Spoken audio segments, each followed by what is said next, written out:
ये किसी मार्केट में खड़ा होकर खाना नहीं खा सकते। कल मरियम नवाज ने ये कहा कि जी टमाटर और जो आटा है वो बड़ा लगता है कि बड़ा सस्ता हो गया है। मैंने कहा बीबी आप इस तरह करें, किसी वक्त सिक्योरिटी के बगैर जो है ना लक्ष्मी चौक के ऊपर और भाटी गेट के ऊपर लाहौर के अंदर, बाहर नहीं, बाहर तो ज़्यादा खतरा है, आप लाहौर के अंदर जो है वो आप कभी सिक्योरिटी के बगैर निकलें, आपको टमाटर मुफ्त मिलेंगे, वो आप इकट्ठे करिएगा वापस ले जाइएगा। अगर मैं पिंडादन खान का MNA गद्दार है तो सारे जो मेरे वोटर हैं वो तो फिर गद्दार को सपोर्ट कर रहे हैं। अगर जेलम का MNA गद्दार है तो जेलम के MNA लोग तो फिर गद्दार को सपोर्ट कर रहे हैं। अगर शेख रशीद गद्दार है तो पिंडी के लोग जो हैं वो फिर गद्दार हुए। मियाँ वाली का इमरान खान गद्दार है तो फिर पूरा पाकिस्तानी गद्दार है। इतनी एम्बैरसमेंट पाकिस्तान को शहबाज शरीफ और बिलावल भुट्टो की वजह से हो रही है दुनिया में कि हमारे ओवरसीज पाकिस्तानी क्यों इनसे नफरत करते हैं। इसलिए नफरत करते हैं कि पाकिस्तान के पासपोर्ट की कोई इज्जत ही नहीं छोड़ रही है लोग। ये जो मस्खरे पाकिस्तान के ऊपर मुसल्लत कर दिए गए हैं, एक पाकिस्तान का मजाक बना दिया गया है और सिर्फ इमरान खान को रोकने के लिए ये सारे जोकर जो हैं वो हम पर मुसल्लत है। आज अदालत में पेशी थी गद्दारी के केस में, तो मैं आज यहाँ पे राजा वकास साहब की अदालत में जो है वो पेश हुआ हूँ और अभी तक पुलिस जो है वो कोई चालान सबमिट नहीं कर सकी। आज तकरीबन मेरा ख्याल है कोई 16 दिन हो गए हैं। कानून के मुताबिक 16 से भी बल्कि ज़्यादा हो गए हैं। इन्होंने कानून के मुताबिक जो है वो 14 दिन के अंदर चालान जमा कराना होता है पुलिस ने, और अभी तक एक सफ़ा भी अदालत में जमा नहीं करवाया जा सका ताकि हमें भी मालूम हो सके कि आखिर हमने गद्दारी की क्या है।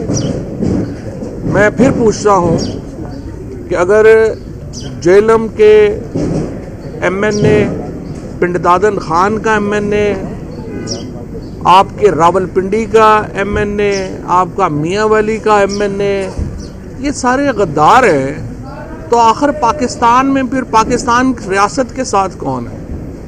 ये कितनी अहमकाना और इतनी, मैं समझता हूँ कि इसको क्या नाम दिया जाए कि अपने सियासी मुखालिफिन के ऊपर जिस तरह से गद्दारी के पर्चे पाकिस्तान में इस हुकूमत ने शुरू किए हैं, राना सनाउल्लाह एंड कंपनी ने जिस तरीके से किया है, उसके नतीजे में पाकिस्तान को एक बहुत बड़े बहरान का शिकार कर दिया गया। एक तरफ तो पाकिस्तान में ये तमाम गद्दारी के फतवे लग रहे हैं, एक तरफ पाकिस्तान में हर दूसरा शख्स जो है, अगर देखिए ना, अगर मैं पिंडादन खान का MNA गद्दार है तो सारे जो मेरे वोटर हैं वो तो फिर गद्दार को सपोर्ट कर रहे हैं। अगर जेलम का MNA गद्दार है तो जेलम के MNA लोग तो फिर गद्दार को सपोर्ट कर रहे हैं। अगर शेख रशीद गद्दार है तो पिंडी के लोग जो हैं वो फिर गद्दार हुए।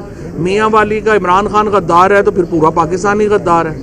ये इस तरह की बचगाना अहमकाना पॉलिसीज़ के नतीजे में पाकिस्तान को 1970 में बहुत बड़ा लॉस का हुआ कतर में। और अगर आप ये इस तरह की बचगाना अपने सियासी मुखालिफिन को दबाने के लिए बातें करेंगे, ये कॉलोनियल एरा में होता था जब अंग्रेज़ यहाँ पर हुक्मरानी कर रहे थे, उस वक्त अपने सियासी मुखालिफों को इस तरह के पर्चों में डाला जाता था। 1857 की जंग आज़ादी के बाद 124A जो है इसको शामिल किया गया था PPC में, जो उनके नज़दीक बगावत थी। लेकिन हम जो हिंदुस्तान और पाकिस्तान के रहने वाले हैं, 1857 की बगावत को हम जंग आज़ादी कहते हैं और उन जंग आज़ादी के मतवालों के ख़िलाफ़ ये कानून जो है वो बनाया गया था, जिसके ऊपर आज पाकिस्तान में कुछ मैं समझता हूँ नासमझ लोग और मुझे जो हुकूमत में बैठे हुए राना सनाउल्लाह एंड कंपनी, जिनको ना तारीख़ का पता है। आप देखिए शहबाज शरीफ जो मस्खरों वाली हरकतें कर रहे हैं। तुर्की में पहले ज़लज़ला आया, वहाँ 35,000 लोग जो हैं वो जान से गए हैं, सीरिया में और शाम में और तुर्की में। जब वो वहाँ पे रेस्क्यू एफर्ट चल रही है, ये अपना जहाज़ बुक करा के कि जी मैं आ रहा हूँ। उन्होंने कहा भाईजान आप पाकिस्तान में ही रहें, वहाँ पे आपकी ज़्यादा ज़रूरत है, और आप स्नब हुए। अब आप कल देखिए कि कभी कभी वज़ीर-ए-आज़म भी कभी गया है कि वो वहाँ पे जो सामान भेजा जा रहा है टेंट और उसके साथ तस्वीरें बनवा रहे हैं, ये वहाँ पे चले। इतनी एम्बैरसमेंट पाकिस्तान को शहबाज शरीफ और बिलावल भुट्टो की वजह से हो रही है दुनिया में कि हमारे ओवरसीज पाकिस्तानी क्यों इनसे नफरत करते हैं। इसलिए नफरत करते हैं कि पाकिस्तान के पासपोर्ट की कोई इज्जत ही नहीं छोड़ रही है लोग। इस वक्त पाकिस्तान का जो बहरान है, एक तरफ तो वो मुआशी बहरान है और दूसरी तरफ हमारा एक इस वक्त मार्केटिंग का बहरान है। ये जो मस्खरे पाकिस्तान के ऊपर मुसल्लत कर दिए गए हैं, जो अमेरिका जो दुनिया में सुपर पावर है, वहाँ पे इस वक्त जो है वो 17 मिनिस्टर्स हैं, हमारे 85 वजीर फिर रहे हैं। कभी एक दिन पता करें जनाब वो फलाना, और 85 के 85 आप देखेंगे हर वक्त वर्ल्ड टूर पे होंगे, किसी वक्त आपको ये पाकिस्तान में नहीं मिलेंगे। एक पाकिस्तान का मजाक बना दिया गया है और सिर्फ इमरान खान को रोकने के लिए ये सारे जोकर जो हैं वो हम पर मुसल्लत हैं। इलेक्शन लड़ने को ये तैयार नहीं है। अब मैं आपसे स्पीकर से पूछता हूँ कि तुम उस वक्त भाग भाग के आपने इस्तीफे कबूल किए हैं, अब ज़िमनी इलेक्शन हो रहे हैं, ना पीपल्स पार्टी वाले अभी तक इलेक्शन में कागज़ जमा करवा पा रहे हैं, ना नून वाले करवा पा रहे हैं। तो अगर आपने पीटीआई के हो इस तरह ही पीटीआई नहीं जो है सिर्फ इलेक्शन लड़ना था, तो फिर हम तो कह रहे थे हमें आप आने दें वहाँ पे और लीडर ऑफ अपोजिशन हमारा दें। आपने हमारे इस्तीफे भी जल्दी में कबूल किए हैं, अब आप इलेक्शन लड़ने जोगे भी नहीं हैं। आप इलेक्शन ये नून ये जो पीडीएम है, ये इलेक्शन लड़ने की पोजीशन में क्या, ये तो बाहर किस वक्त जिस तरह से मैं खड़ा हूँ इधर मार्केट में, फीड मार्केट में इस्लामाबाद, ये किसी मार्केट में खड़ा होकर खाना नहीं खा सकते। कल मरियम नवाज़ ने ये कहा कि जी टमाटर और जो आटा है वो बड़ा लगता है कि बड़ा सस्ता हो गया है। मैंने कहा बीबी आप इस तरह करें, किसी वक्त सिक्योरिटी के बगैर जो है ना लक्ष्मी चौक के ऊपर और भाटी गेट के ऊपर लाहौर के अंदर, बाहर नहीं, बाहर तो ज़्यादा ख़तरा है, आप लाहौर के अंदर जो है वो आप कभी सिक्योरिटी के बगैर निकलें, आपको टमाटर मुफ्त मिलेंगे, वो आप इकट्ठे करिएगा वापस ले जाइएगा, और आटा भी शायद आपको गाड़ी के ऊपर मिल ही जाए। इन लोगों की इस वक्त ये हैसियत नहीं रह गई कि ये बाहर सिक्योरिटी के बगैर खड़े हो सकें, और इसलिए इन्होंने इलेक्शन नहीं करवाने। अब हमारे यहाँ जो इदारों का जवाल है वो देखें किस तरह से हो रहा है कि इलेक्शन कमीशन ऑफ पाकिस्तान, जिसके ऊपर हम अरबों रुपए खर्च करते हैं सिर्फ एक काम के लिए कि वो इलेक्शन कराएगा, वो कह रहे जी हम इलेक्शन नहीं करा सकते क्योंकि पीडीएम जो है वो इलेक्शन कराने को तैयार नहीं है। पाकिस्तान का टैक्स पेयर अरबों रुपया इलेक्शन कमीशन के ऊपर खर्च कर रहा है, जिसका सिर्फ एक काम है आपने इलेक्शन कराना है, वो इलेक्शन कराने को तैयार नहीं। आपसे कुछ देर के बाद इंशाल्लाह तौहीन अदालत की जो एप्लीकेशन है वो इलेक्शन कमीशन और उसके मेंबरान के ख़िलाफ़ फ़ाइल हो जाएगी।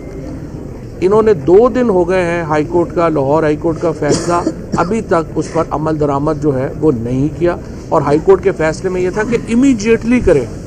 आज रात तक अगर शेड्यूल अनाउंस नहीं होता तो हम कॉन्स्टिट्यूशन की आइन की वायलेशन में चले जाएंगे, क्योंकि 54 दिन आपको चाहिए मिनिमम इलेक्शन के शेड्यूल अनाउंस करने के लिए, और 7 दिन इलेक्शन कमीशन को चाहिए उससे पहले एक जारी करने में अपना नोटिफिकेशन इलेक्शंस का डेट का।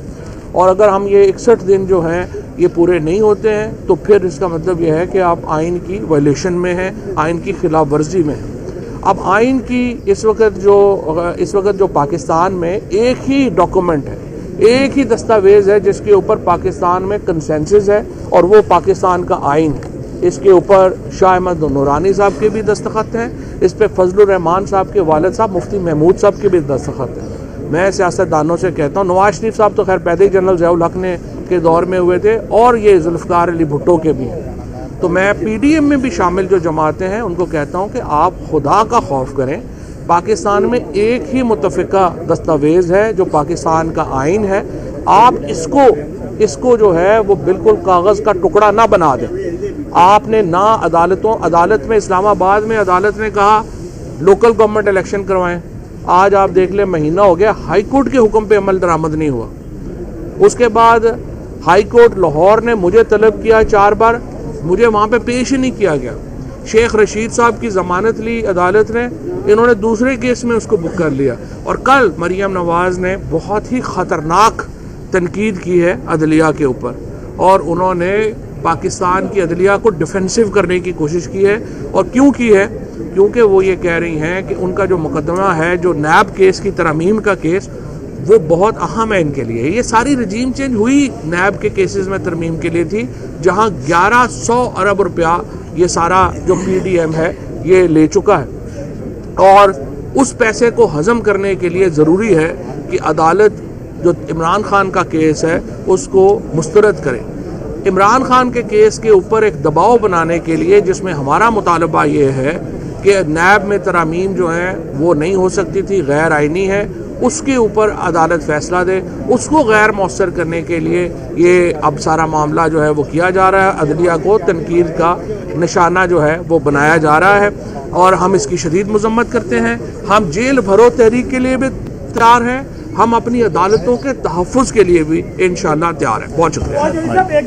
आपने बात की है काफ़ी बात की है कि बाजवा सारी हुकूमत के फैसले करते थे। एक तो ये बता दें और दूसरा ये बता दें कि आपकी काबीना के मुशीरान और वज़रा कितने थे? हमारे 42 थे और उसमें जो वज़ीर थे 22 थे। फेडरल मिनिस्टर जो थे वो सिर्फ 22 थे हमारे, और जो मुशीर और सारे मिला के 42 थे, जो पाकिस्तान की तारीख की कम कैबिनेट्स में जो है वो शामिल होता है। लेकिन इस कैबिनेट में तो आप देख लिए कि वो लोग सारे शामिल हैं जिनको कोई जानता ही नहीं कौन है, 85। और उसके बाद जो हमारी केयर टेकर गवर्नमेंट बन गई है KP में और पंजाब में, और पंजाब में जो बंदर बने हुए हैं उनको घर वाले भी नहीं जानते कौन है, वो कहते हैं नहीं हम ही हुकूमत करेंगे। इस तरह तो नहीं होता। Thank you. बाजवा के भाई साहब का हो गया।